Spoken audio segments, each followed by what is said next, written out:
Swayam Prabha. Digital India. Educated India.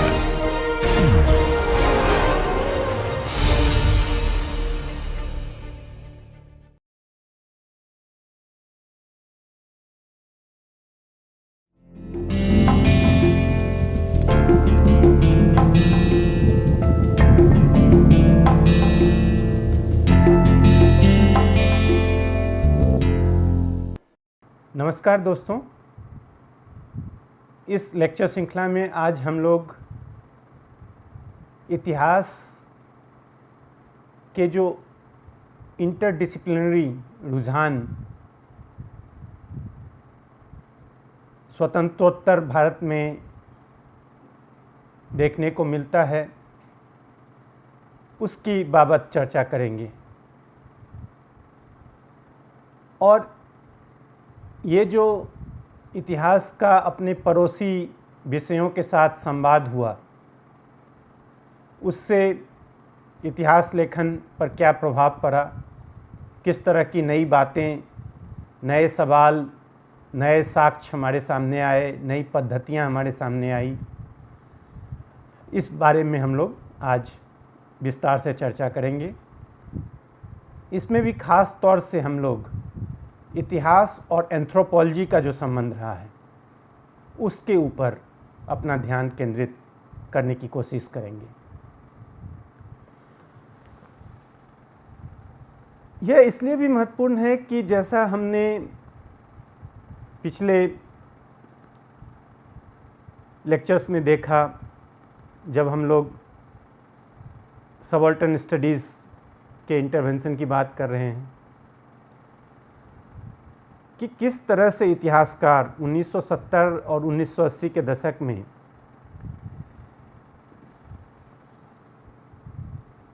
नए कलेवर के साथ औपनिवेशिक समाज की, औपनिवेशिक काल में इतिहास की बात कर रहे हैं। उनके तर्क एक नवीन आधार को लेकर हमारे सामने आते हैं। तो यहाँ यह इंटरडिसिप्लिनरी अप्रोच, जो आज 50-60 साल के बाद सुनने में उतना नया नहीं लगे, लेकिन 1970-1980 के दशक में यह बहुत ताज़ा था। इसको लेकर अनेक बहस हो रहे थे, इसके मीमांसात्मक पहलुओं को लेकर बहस हो रहे थे। इतिहास के जो पुराने सवाल थे, उसके आधार पर लोग पक्ष और विपक्ष में नज़र आ रहे थे। तो हमारे लिए ये जानना इसलिए भी ज़रूरी है कि इतना बड़ा मसला, जिसने दशकों तक और जिसके दूरगामी प्रभाव हुए, वह किस तरह से भारतीय इतिहास लेखन को प्रभावित कर रहा था। और एंथ्रोपोलॉजी की जब हम बात करेंगे, खासकर जिस संदर्भ में हम अभी यहाँ चर्चा करने जा रहे हैं, स्वतंत्रता के बाद जो इतिहास लेखन हुआ, उस संदर्भ में, तो यहाँ संक्षेप में यह बताना ज़रूरी लगता है कि भारत में एंथ्रोपोलॉजी, खासकर 1950 के दशक के बाद से, का वही स्वरूप नहीं रहा जो कि विश्व के दूसरे हिस्सों में रहा। यहाँ जैसे कि उदाहरण ने एम.एन. श्रीनिवास का, जो इंग्लैंड से अपनी पढ़ाई करने के बाद भारत आते हैं और 50 के दशक के शुरुआत में, और अन्य जो समाज है जहाँ एंथ्रोपोलॉजिस्ट अक्सर कबीलाई समुदाय की तरफ रुख करते नज़र आते हैं 20वीं सदी के पूर्वार्ध में या बाद में भी, हम यहाँ देखते हैं कि एम.एन. श्रीनिवास कृषक समुदाय की तरफ रुख करते हैं और कर्नाटक में ही मैसूर में जहाँ वे रह रहे थे वहीं पास के गांव में वे फील्ड वर्क शुरू करते हैं। तो कबीलाई समाज के बदले कृषक समाज में जब एक एंथ्रोपोलॉजिस्ट प्रवेश करता है तो इसके बहुत मानीखेज प्रभाव होते हैं। वहाँ जिस तरह से एंथ्रोपोलॉजी पिछले 200 साल में यूरोप में विकसित हुआ, जहाँ पिछड़े समाज का अध्ययन इसलिए ज़रूरी था कि उससे यूरोपीय समाज अपने अतीत के, अपने विकास के चरणों को बेहतर ढंग से समझ सके। वह एक सभ्यतामूलक विमर्श था। लेकिन यहाँ किसी अन्य समाज के बजाय एम.एन. श्रीनिवास अपने परिचित कृषक समुदाय की तरफ उसका अध्ययन करते हैं। और एम.एन. श्रीनिवास अकेले नहीं हैं। 1950 का दशक अनेक कारणों से ग्राम समाज कृषक समुदाय के ऊपर केंद्रित अनेकानेक एंथ्रोपोलॉजिकल स्टडीज़ का साक्षी रहा। जवाहरलाल नेहरू के सपनों के भारत में यहाँ प्रगति के कारकों को समझने के लिए गांव के पिछड़ेपन को समझना जरूरी था,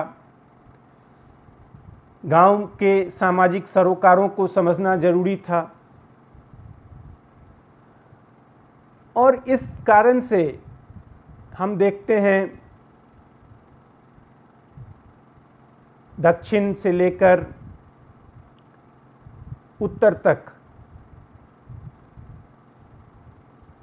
चाहे वे एम.एन. श्रीनिवास हों या फिर एस.सी. दुबे हों, ये गांव के ऊपर अपना ध्यान केंद्रित करते हैं। लेकिन और यह सिलसिला चलता रहा अगले कुछ दशकों तक। लेकिन भारत में जिस तरह से ग्राम समाज का अध्ययन विकसित हुआ, जिसकी बात हम अभी कर रहे हैं, जिस तरह से एंथ्रोपोलॉजिस्ट अध्ययन कर रहे थे, वहाँ एक महत्वपूर्ण उसकी सीमा कहें, उसकी प्रकृति कहें, वह यह कि वहाँ स्ट्रक्चरल फंक्शनलिज्म को लेकर काफ़ी बोलबाला था। अर्थात समाज या संरचना किस तरह से व्यवहार करती है, उस व्यवहार को, उस समाज का अवलोकन कर, उस व्यवहार का अवलोकन कर, उस समय में, उस तत्काल के समय में उसका अवलोकन कर ज्ञान के सिद्धांत, कुछ स्थापनाएं गढ़ी जाएं। यहाँ ये जो समाज का फंक्शनल एस्पेक्ट है, यह अतीत से कटा हुआ नजर आता है।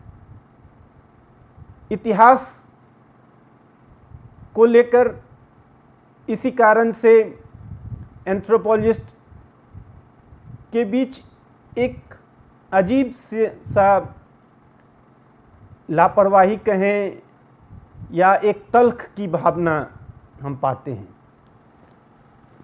उन्हें वर्तमान की समस्या को समझने के लिए इतिहास की कतई ज़रूरत महसूस नहीं होती थी। तो अतीत से कटा हुआ यह जो वर्तमान था, यह निश्चित रूप से एक बड़ी समस्या या एक सीमा के रूप में हम जब बाद के समय में, आज जब हम 1950 1960 के इन एंथ्रोपोलॉजिकल स्टडीज़ को देखते हैं तो आज हम यह रिफ्लेक्ट कर सकते हैं। दूसरी तरफ देखें तो इतिहास का जिस तरह से अध्ययन किया जा रहा था और जिसके बारे में हम पहले विस्तार से बात कर चुके हैं, 1920-1930 के बाद से जिस तरह से इतिहास ने संस्थानात्मक स्वरूप अख्तियार किया भारत में, वहाँ वर्तमान से कोई सरोकार नहीं नजर आता है। अर्थात इतिहासकार अपने अतीत के विषय को वर्तमान से काट कर देख रहे थे और दूसरी तरफ एंथ्रोपोलॉजिस्ट अपने वर्तमान के विषयों को अतीत से काट कर देख रहे थे। किसी किस्म का संवाद हमारे सामने नहीं दिखता है।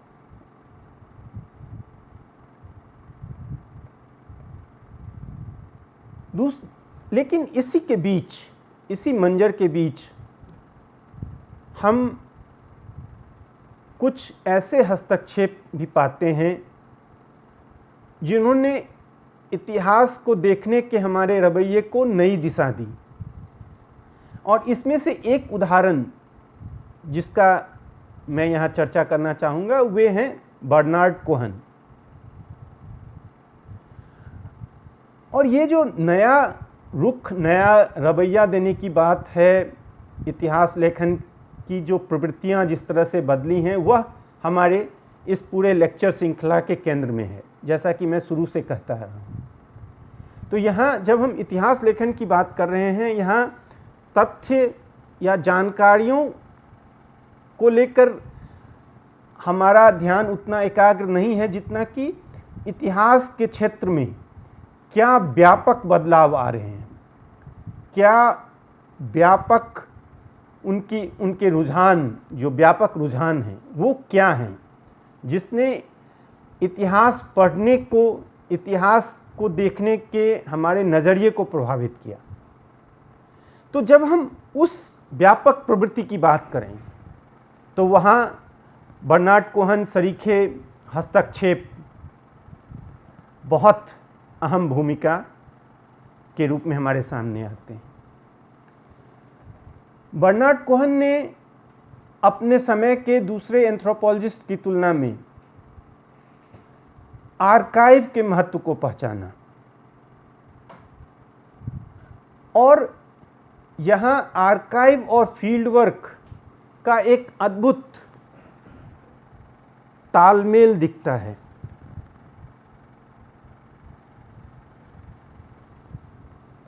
और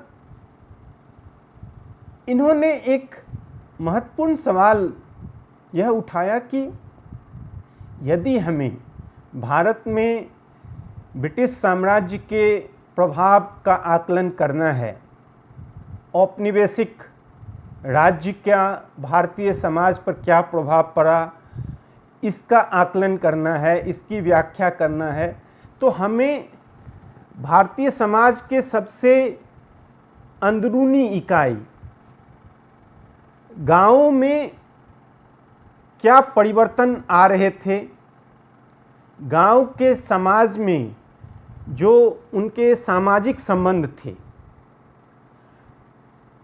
उनमें क्या तब्दीलियां आ रही थी। खासकर हम लोग बात कर रहे हैं औपनिवेशिक काल में, तो ब्रिटिश राज्य, ब्रिटिश हुकूमत के कारण किस तरह का परिवर्तन सूक्ष्म स्तर पर हो रहा था समाज के, इसका अध्ययन करना होगा। इन सूक्ष्म स्तर पर जो सामाजिक ताना बाना है वह किस तरह से नया रूप ले रहा है, इसका अध्ययन करना होगा। इन्होंने पूर्वी उत्तर प्रदेश में फील्ड वर्क और आर्काइवल जानकारी दोनों को इकट्ठा कर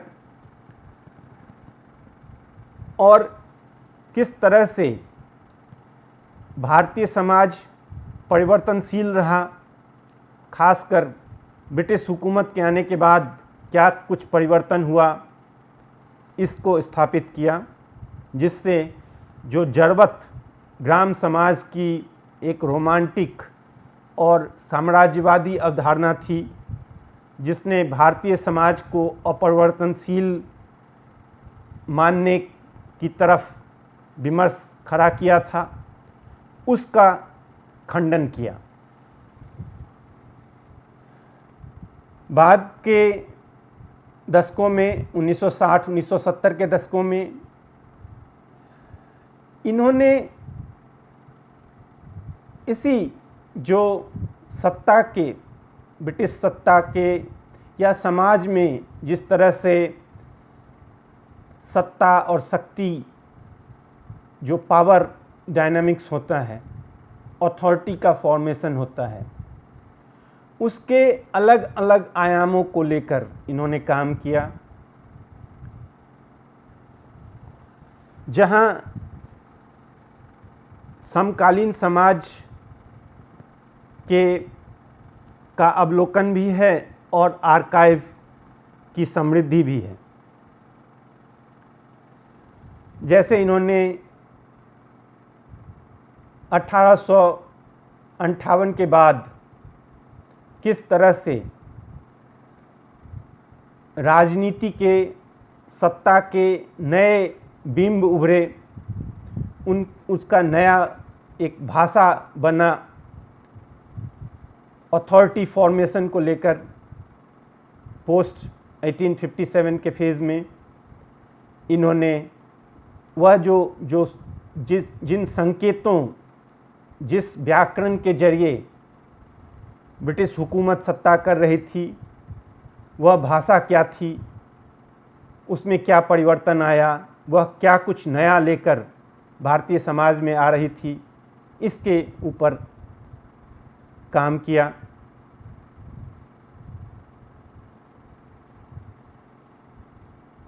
भारत के समाज में, भारत के इतिहास में जीवन पद्धति को समझने के लिए कपड़े, ड्रेस जैसे भौतिक जो सब्सटेंस हैं, मटेरियलिटी जिसे आप कह सकते हैं, भौतिकता, जीवन की भौतिकता, उसके क्या मायने हुए, इसको लेकर बहुत अंतर्दृष्टि के साथ हमारे सामने आते हैं। और इस तरह से अनेक ऐसे नए विषय, पहली बार इन विषयों पर भारतीय इतिहासकारों का ध्यान गया। और बाद में, जैसे कि हम ड्रेस की बात करें, तो बाद में इस विषय को लेकर दो बहुत महत्वपूर्ण हस्तक्षेप हुए। एक तो ईमा तार्लो का क्लॉथिंग मैटर्स नाम से एक महत्वपूर्ण किताब आई 1980 के दशक में। दूसरा, एक महत्वपूर्ण इतिहासकार क्रिस्टोफर बेली ने भी इस विषय को लेकर लिखा, जब वो खादी और स्वराज के इतिहास को लेकर अपने कार्य के साथ हमारे सामने आते हैं। तो कहने का मतलब यह कि बर्नार्ड कोहेन के काम से इन्होंने जो इतिहास को अलग अलग चौखटे में देखने की बात थी कि ये राजनीतिक इतिहास है, ये सामाजिक इतिहास है, ये आर्थिक इतिहास है, उस पर सवालिया निशान उठाए। क्योंकि जब समाज फंक्शन करता है तो वो इन चौखटों में विभक्त होकर तो फंक्शन नहीं करता। तो किस तरह से हम एक विषय से अंतर्दृष्टि लेकर दूसरे विषय की व्याख्या कर सकते हैं,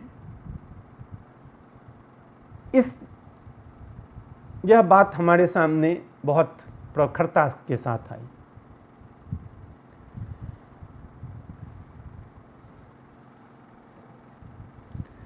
बाद के दशकों में हम देखते हैं कि ये जो एंथ्रोपोलॉजी का के साथ जो संबंध है इतिहास का, वह जिसकी शुरुआत बर्नार्ड कोहेन से हमने अभी इस चर्चा में किया, वह अनेक नए रूप में भी सामने आता है। 1990 के दशक में शाहिद अमीन का मानीखेज हस्तक्षेप चौरी चौरा की घटना को लेकर जब वे इतिहास लिख रहे हैं, जिसे एक तरह से हिस्टोरिकल एंथ्रोपोलॉजी कहा जा सकता है, इस तरह के नए शब्दावली भी आए। हिस्टोरिकल एंथ्रोपोलॉजी, हिस्टोरिकल सोशियोलॉजी, ये नए शब्दावली यहाँ कहने का मतलब ये नहीं कि यह पहली बार भारत में ही या भारतीय इतिहासकारों या भारत के संबंध में जो एंथ्रोपोलॉजिस्ट काम कर रहे हैं उन्हीं के कारण से आया, लेकिन भारत में यह इसके इन शब्दावलियों के एक बृहत्तर जिंदगी रही है। अन्य जगहों पर इनको लेकर, इनके उपयोगिता को लेकर बहस होते रहे पहले भी, लेकिन भारतीय संदर्भों में यह सब पहली बार हो रहा है और इसलिए यह इतिहास लेखन के हमारे अध्ययन के लिए महत्वपूर्ण हो जाता है। पर साथ साथ मैं यहाँ एक और बात जोड़ना चाहूँगा जिसके बगैर शायद मिसअंडरस्टैंडिंग हो सकती है, और वह यह कि जब हम स्वतंत्रता के बाद के एंथ्रोपोलॉजिकल इंटरवेंशन की बात कर रहे हैं, तो इसका यह कतई मतलब नहीं कि स्वतंत्रता से पहले भारत के समाज का अध्ययन एंथ्रोपोलॉजिस्ट ने नहीं किया था। दरअसल हमने पहले भी देखा पहले के लेक्चर्स में कि 18वीं सदी के बाद से ही जब अंग्रेज बंगाल में उन्हें दीवानी अधिकार मिला, उसके बाद से ज़मीन को लेकर उनकी उत्सुकता, भारतीय समाज को जानने को लेकर उनकी उत्सुकता, भू राजस्व को कैसे मैक्सिमाइज़ किया जाए, उसका कैसे एडमिनिस्ट्रेशन किया जाए, इन सब बाबत उनकी चिंताओं ने अनेक बहुत विस्तार से, बहुत सूक्ष्मता से किए जाने वाले ऐसे अध्ययनों का सूत्रपात किया, उनको स्वरूपित किया, जिसे आप एंथ्रोपोलॉजिकल स्टडीज़ कह सकते हैं। भारतीय समाज के विभिन्न पहलुओं को बहुत विस्तार से इन कॉलोनियल एडमिनिस्ट्रेटर इथनोग्राफर्स ने उनका विवरण किया, उनका दस्तावेजीकरण किया, और जो आज के इतिहासकारों के लिए एक महत्वपूर्ण साक्ष्य के रूप में हमारे सामने आते हैं। अनेक क्षेत्र विषयों का पहली बार दस्तावेजीकरण हो रहा था। तो ये एक बात हमेशा हमारे अपने जहन में रखनी चाहिए। जैसे देखें, एक उदाहरण मैं दूं, अनेक उदाहरण दिए जा सकते हैं। फ्रांसिस बुकानन का उदाहरण दें, और इन कॉलोनियल एडमिनिस्ट्रेटर इथनोग्राफर के अपनी जो जिंदगी रही, उनका जो बौद्धिक सफ़र रहा, वह बहुत दिलचस्प है। फ्रांसिस बुकानन, उन्होंने बॉटनी की पढ़ाई की थी और बंगाल में अपनी नियुक्ति के बाद हम पाते हैं उनके लेखन में उन्होंने बंगाल के जिलों नेपाल और कर्नाटक के इलाकों का बहुत विस्तार से वॉल्यूमनस अकाउंट, छोटी छोटी बारीकियां, किसी जिस जिले का वे सर्वेक्षण कर रहे थे वहाँ किस तरह के फल मिलते हैं, किस तरह की सब्जी मिलती है, कितने मछली की कितनी प्रकार हैं, से लेकर कितनी जातियां हैं, उनके आपसी संबंध, उनके धार्मिक व्यवहार, वहाँ की मिट्टी, अनेक वहाँ के लोगों द्वारा प्रयुक्त की जाने वाली भाषाएं, उन भाषा के शब्द, उनके शब्दावली, एक व्यापक रेंज है।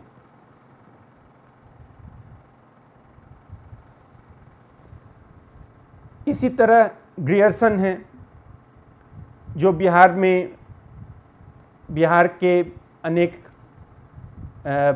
सामाजिक पहलुओं को लेकर, भाषाई इतिहास को लेकर जिनका महत्वपूर्ण हस्तक्षेप रहा, या फिर रिस्ले हैं, टेम्पल्टन हैं पंजाब में, अनेक उदाहरण दिए जा सकते हैं। इनके विवरणों को लेकर, इनके स्थापनाओं को लेकर हम विवाद कर सकते हैं और हमें उनके प्रति आलोचनात्मक रवैया रखना भी चाहिए किसी भी स्रोत को लेकर। लेकिन इनकी उपयोगिता, जो पहली बार इतने व्यापक स्तर पर भारतीय समाज के बारे में जानकारियां इकट्ठा किया जा रहा था, उस उपयोगिता पर सवालिया निशान नहीं लगाया जा सकता है। उसके प्रकृति पर, वह क्या लिखा जा रहा है, क्यों लिखा जा रहा है, इस तरह के सवाल उठाए जा सकते हैं, उसका उद्देश्य क्या है। लेकिन जो जानकारियां इकट्ठा की जा रही थी और जिस शिद्दत के साथ, जिस रिगर के साथ, जिस पद्धति के साथ, वह अपने आप में बहुत मानीखेज है। तो जब हम स्वतंत्रता के बाद के एंथ्रोपोलॉजिकल इंटरवेंशन की बात करते हैं और इतिहास में उसके सरोकार को देखते हैं, तो हमें यह व्यापक संदर्भ भी हमारे सामने, हमें अपने जेहन में रखना होगा। अब यहाँ एक दूसरा सवाल है कि इतिहास को एंथ्रोपोलॉजी की ज़रूरत क्यों है, या दूसरे विषयों की ज़रूरत, दूसरे विषयों के साथ संवाद करने की ज़रूरत क्यों है।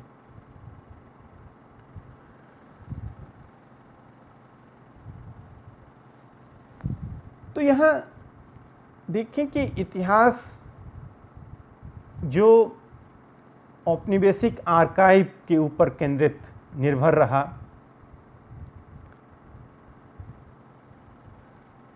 उन सरकारी दस्तावेजों में जो इन आर्काइव्स के में सुरक्षित हैं और जिन्हें पढ़कर इतिहासकार औपनिवेशिक समाज की समझ हमारे सामने लाते हैं, गढ़ते हैं, उस समय को, उस काल के उत्स को, वहाँ समाज अपने सामान्य रोज़मर्रा की दैनिक जीवन में बहुत कम मिलता है उन दस्तावेजों में। जब कोई घटना घटी, उस घटना को लेकर सरकारी फाइल बने, तफ्तीश शुरू हुई, कोई झगड़ा झंझट हुआ, FIR लॉज हुआ, मुकदमे चले, कोई नीति का निर्धारण करना हुआ, उसके लिए फाइल बना। तो इन स्पेसिफिक मोमेंट में, इन घटनाओं के समय कॉलोनियल आर्काइव दस्तावेज के साथ समाज की बात उजागर करता है। यह विशिष्ट समय की बात यहाँ दर्ज है। लेकिन उन खास समय के टुकड़ों के बाहर जो दैनिक जिंदगी है, जो सामाजिक सरोकार हैं, ऐसे सरोकार जो औपनिवेशिक राज्य के सरोकार नहीं रहे, जिनसे उनका सीधा सीधा कोई लेना देना न था, उन रोजमर्रा के लम्हों में समाज किस तरह से व्यवहार करता है, उसके अध्ययन के लिए इतिहासकारों के पास अधिक विकल्प नहीं थे। और इस कारण से इस रोजमर्रा की जिंदगी और इनका सामाजिक इतिहास में अहम भूमिका है, जिसके बारे में हम लोग आगे जब सामाजिक इतिहास के ऊपर चर्चा करेंगे वहाँ विस्तार से चर्चा करेंगे। तो ये जो लम्हे हैं, ये ऑर्डिनरी मोमेंट्स, उनको उनकी संश्लिष्टताओं को समझने के लिए एंथ्रोपोलॉजी बहुत महत्वपूर्ण जरिया रहा।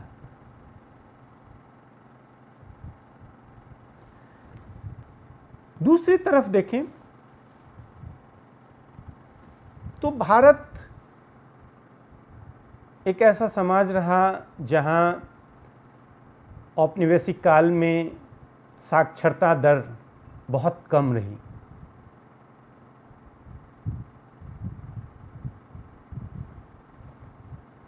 ऐसे में जब समाज का एक बड़ा हिस्सा लिखना नहीं जानता था, पढ़ना नहीं जानता था,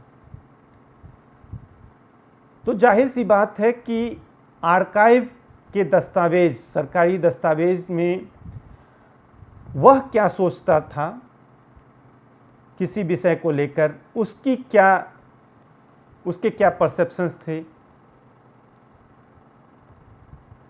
उसके सब्जेक्टिविटीज़, यह हमें सरकारी दस्तावेजों में नहीं मिल सकता। जिसे इतिहासकारों ने बाद के समय में कहा कि इस निरक्षर, व्यापक रूप से निरक्षर समाज का इतिहास जब हमें लिखना है, हिस्ट्री ऑफ अनलेटर्ड अंग्रेजी में जिसे एक इतिहासकार ने कहा, तो हमें उन लिखित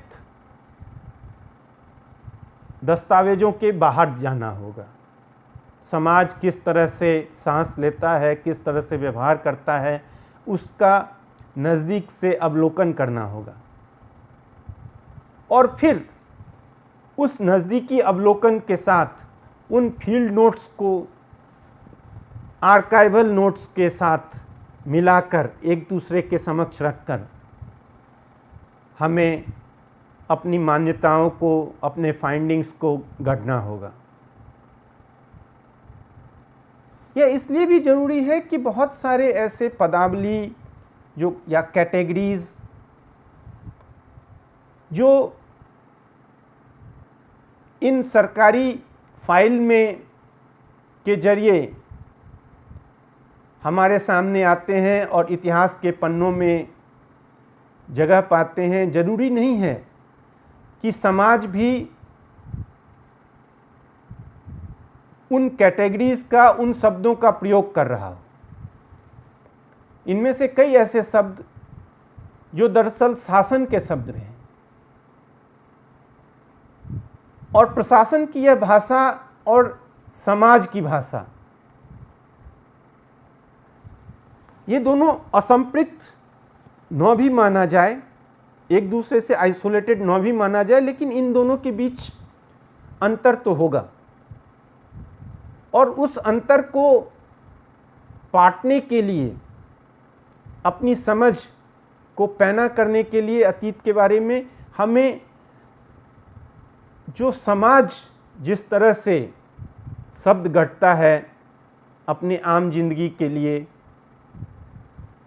उसकी तरफ भी जाना होगा, उसके खुलेपन, उन शब्दों के, उस भाषा के जिसमें वह अपनी ज्ञान वांग्मय को रचता है, उसको देखना होगा, उसकी समझ के साथ संवाद करना होगा। और इसके लिए एंथ्रोपोलॉजी महत्वपूर्ण भूमिका अदा करती है।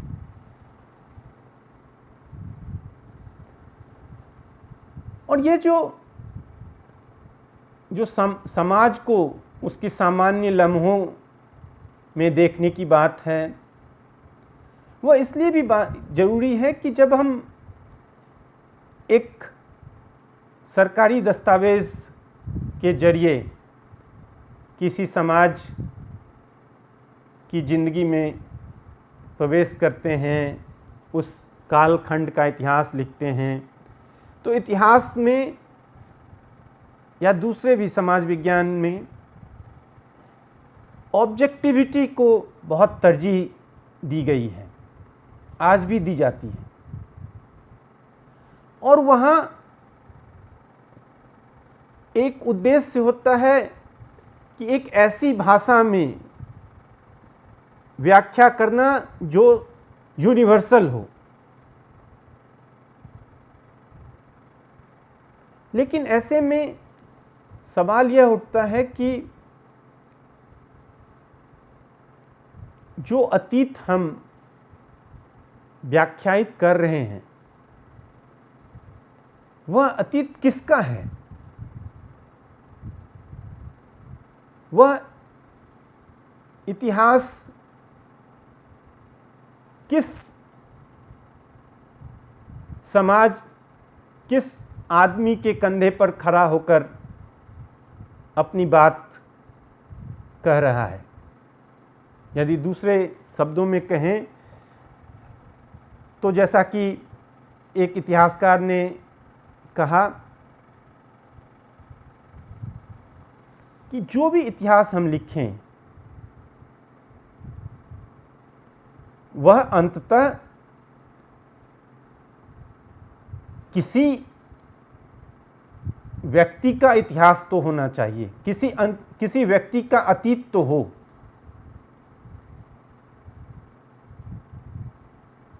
हर हिस्ट्री के पीछे उसको धारण करने वाला कोई देह तो हो, कोई मानव देह तो हो। तो यहाँ उस एक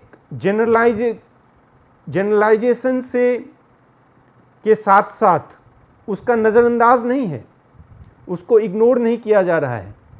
देखिए, जब इतिहास की बात हम करते हैं तो यहाँ मैं साथ साथ बताता चलूँ कि किसी घटना का सूक्ष्मता से अध्ययन किया जाता है, लेकिन उससे कुछ सामान्यीकरण वाले स्थापनाओं को हम सामने रखते हैं। कुछ ज्ञान का वह सामान्यीकरण होता है जो उस समय को लेकर हमारी समझ में बढ़ोतरी करे। लेकिन अक्सर हम इस सामान्यीकरण के उत्साह में यह भूल जाते हैं कि हर सामान्यीकरण के पीछे उसके आधार के रूप में किसी न किसी मानवीय देह की बात, उसकी स्मृति, उसका जीवन, अतीत के किसी खास लम्हों में वह किस तरह से व्यवहार कर रहा था,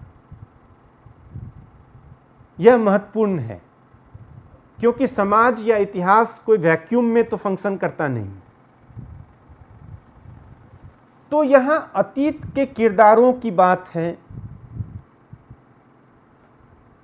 जहाँ आप समाज के सबसे आधारभूत इकाई मनुष्य उसकी सब्जेक्टिविटीज़ की बात कर रहे हैं। और यह जो अंतर्दृष्टि है, यह कोई किसी एक इतिहासकार या एक एंथ्रोपोलॉजिस्ट के कारण या किसी एक विषय के साथ इतिहास के संवाद से ही नहीं आ जाता है। यह एक लंबी प्रक्रिया है। बौद्धिक विमर्श, स्कॉलरशिप की एक लंबी प्रक्रिया के होकर गुजरते हुए हम इस तरह के मानवीय संवेदनाओं के साथ इतिहास का अध्ययन करने लगते हैं। और इस कारण से भी ये जो अनुशासन की सीमाएं हैं, डिसिप्लिनरी बाउंड्रीज हैं, उनको तोड़ने की ज़रूरत है। लेकिन इसका मतलब यह कतई नहीं, जब हम इंटरडिसिप्लिनरी की बात कर रहे हैं तो यहाँ इंटरडिसिप्लिनरी का मतलब अनुशासन हीनता नहीं है। नॉन डिसिप्लिनरी पर्सपेक्टिव की बात हम नहीं कर रहे हैं। हम इतिहास के अनुशासन के दायरे में रहते हुए उसकी अहमियत को समझते हुए हम दूसरे विषयों के साथ इतिहास के संवाद की बात करते हैं। और यहाँ जैसे मैंने कहा कि इसकी एक अहमियत तो जो इससे आर्काइव, सरकारी दस्तावेज़ों की जो सीमाएं हैं वह खुलकर हमारे सामने आई। उनको किस तरह से नए तरीके से पढ़ा जाए वह बात आया। लेकिन साथ साथ जो औपनिवेशिक इतिहास के लेखन में लिखित दस्तावेज़ों की पर जो निर्भरता थी, उसको भी अब चुनौती दिया जा रहा था। वैकल्पिक आर्काइव, वैकल्पिक साक्ष्य की बात हो रही थी। यहाँ खास तौर से जो ओरल हिस्ट्री, ओरल टेस्टिमनीज की बात, जिस पर और हम विस्तार से दूसरे लेक्चर में देखेंगे उसकी अहमियत को। लेकिन यहाँ मैं संक्षेप में ही एक तीसरे किस्म के आर्काइव की तरफ भी ध्यान खींचूंगा। सिनेमा की बात हम इस लेक्चर सीरीज़ में करेंगे, जब विभाजन और सिनेमा के बीच के इतिहास की बात करेंगे।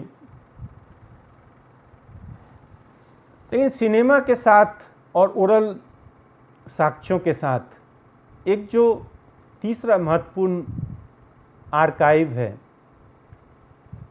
जिसकी तरफ 1980 के दशक के बाद, लेकिन विशेष तौर से 1990 और 2000 पिछले 1-2 दशकों में इतिहासकारों ने अधिक ध्यान दिया, वह है दृश्य आर्काइव, पिक्टोरियल आर्काइव। जब यूरोप में 19वीं सदी के चौथे दशक से कैमरा की तकनीकी आई और बहुत जल्दी कैमरा फोटोग्राफी यूरोप से उपनिवेशों में इनका आना हुआ। और इसके बाद हम 1850 के दशक से उत्तरोत्तर पाते हैं कि समय के दस्तावेजीकरण, सामाजिक घटनाओं के दस्तावेजीकरण से लेकर सांस्कृतिक क्षेत्र के अनेक पहलुओं को लेकर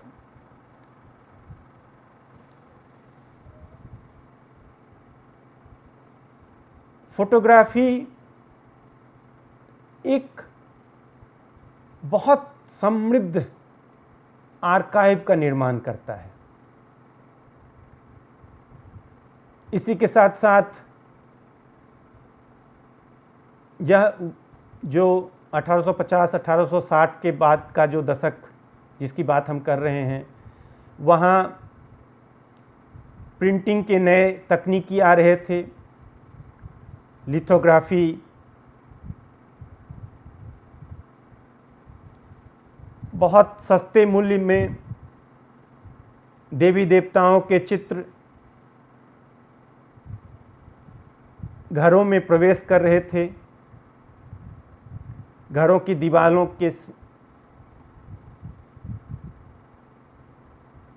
को एक तरह से पवित्र कर रहे थे, उनको एक नए तरह का एस्थेटिक स्वरूप दे रहे थे। लोग महज मूर्तियों की ही पूजा नहीं कर रहे थे, वरन इन कैलेंडर में व्यक्त देवी देवताओं की पूजा भी कर रहे थे।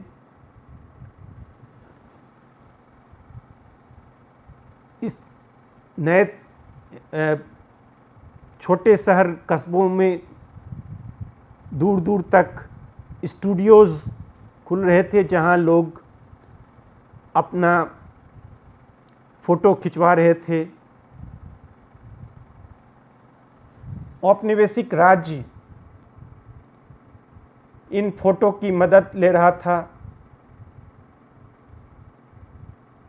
पासपोर्ट और अनेक तमाम तरह के दस्तावेज़ों में फ़ोटो पहचान की सबसे प्रामाणिक अभिव्यक्ति के रूप में स्वीकार किया गया और उत्तरोत्तर यह जो रुझान है बढ़ता ही चला गया।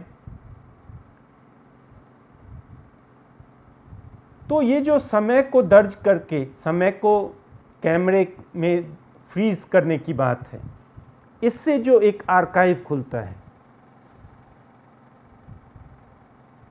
इस आर्काइव की तरफ इतिहासकारों ने हमारा ध्यान खींचा और इससे भी जो लिखित सरकारी दस्तावेज को लेकर इतिहास की निर्भरता थी वह बहुत कम हुई। यहाँ जो साथी अधिक पढ़ना चाहें उन्हें मैं सजेस्ट करूँगा कि क्रिस्टोफर पिनी, जो एक एंथ्रोपोलॉजिस्ट हैं, उनके लिखे किताबों को ज़रूर पढ़ें।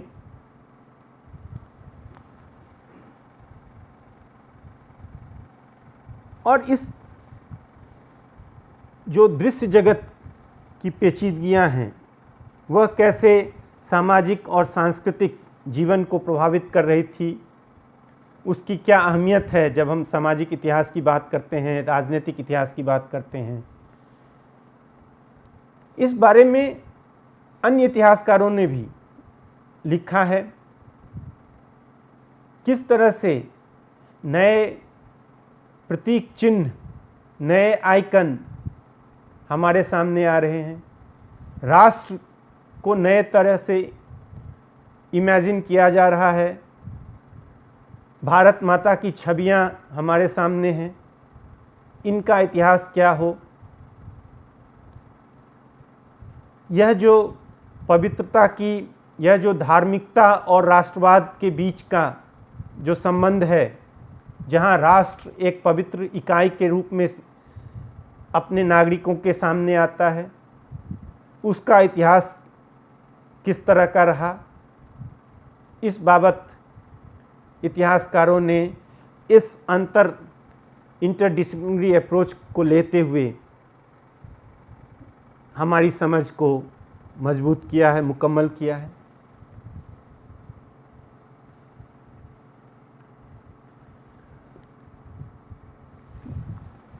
यही वह काल भी रहा 1970-1980 के दशक का, जहां वैश्विक स्तर पर सोशल साइंस में कहा जाता है भाषाई मोड़ आया। और इस भाषाई मोड़ का मतलब यह कि जो सत्य की अभिव्यक्ति होती है वह स्वतः ही ज्ञान के माध्यमों में नहीं होती। इतिहास या कोई भी ज्ञान विज्ञान का जो अंग है, वहाँ हम इस ऑब्जेक्टिव ट्रुथ को अभिव्यक्त करने के लिए किसी न किसी भाषा का सहारा लेते हैं। तो सत्य की ये जो भाषाई निमित्तियां हैं, वह किस प्रकार से हमारी समझ को, अतीत को के प्रति हमारी समझ को प्रभावित करता है, स्वरूपित करता है। शब्दों के अर्थ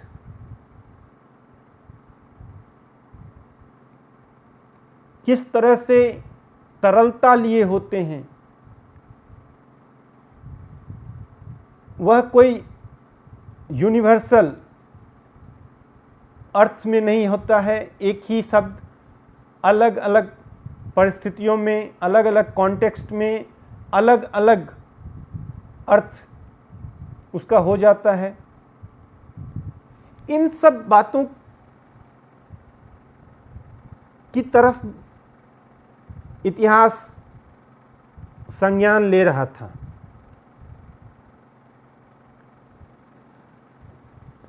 अब यह इसलिए भी जरूरी है कि जैसा मैंने कहा कि एक बड़ा तबका जो लिखना नहीं जानता था,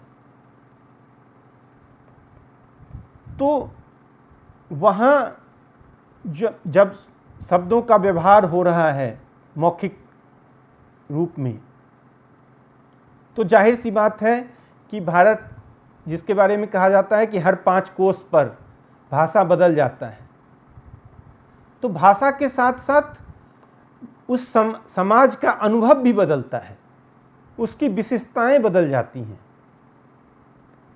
फिर हम जब समाज की बात करते हैं तो कोई समाज एकीकृत तो है नहीं, उसके अपने अंदरूनी परतें हैं, हायरार्कीज हैं, असमानताएं हैं। इन सब का सीधा सीधा संबंध ज्ञान के अभिव्यक्ति के माध्यमों से जुड़ जाता है। और यहाँ फिर जो भाषाई निर्मितियों की बात है वह महत्वपूर्ण हो जाता है। इस कारण इतिहास, और दूसरी तरफ जो, जैसा मैंने पहले कहा कि औपनिवेशिक आर्काइव की सीमाएं हैं, जहां समाज की दैनिक संवेदनाएं नहीं हैं, उसकी तरफ भी, उसके साथ संवाद, उसको अर्थपूर्ण बनाने के उद्देश्य से भी इतिहासकारों ने लिंग्विस्टिक्स और लिटरेचर, लैंग्वेज एंड लिटरेचर, दोनों की अहमियत को स्वीकार करना शुरू किया।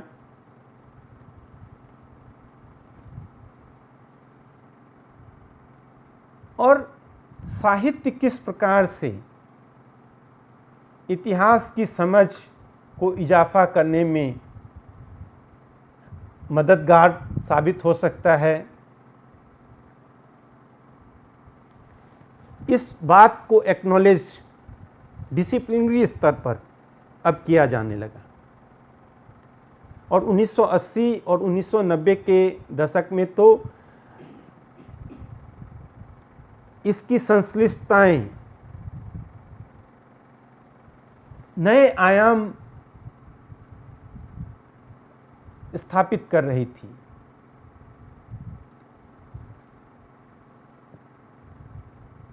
अनेक जो नए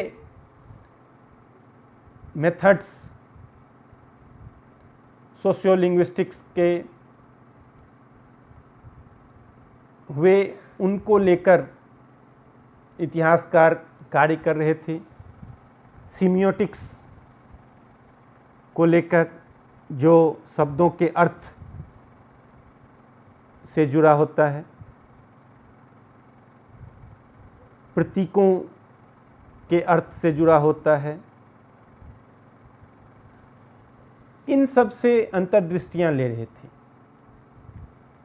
यहाँ जब हम लिखित दस्तावेज के दायरे से बाहर निकलते हैं तो इतिहासकारों ने इतिहास के सामग्री के तौर पर जो ट्रूथफुल अकाउंट, प्रामाणिकता की बात थी, वहाँ से भी एक कदम आगे निकलकर मिथकों, अफवाहों की भूमिका कैसे होती है समाज में,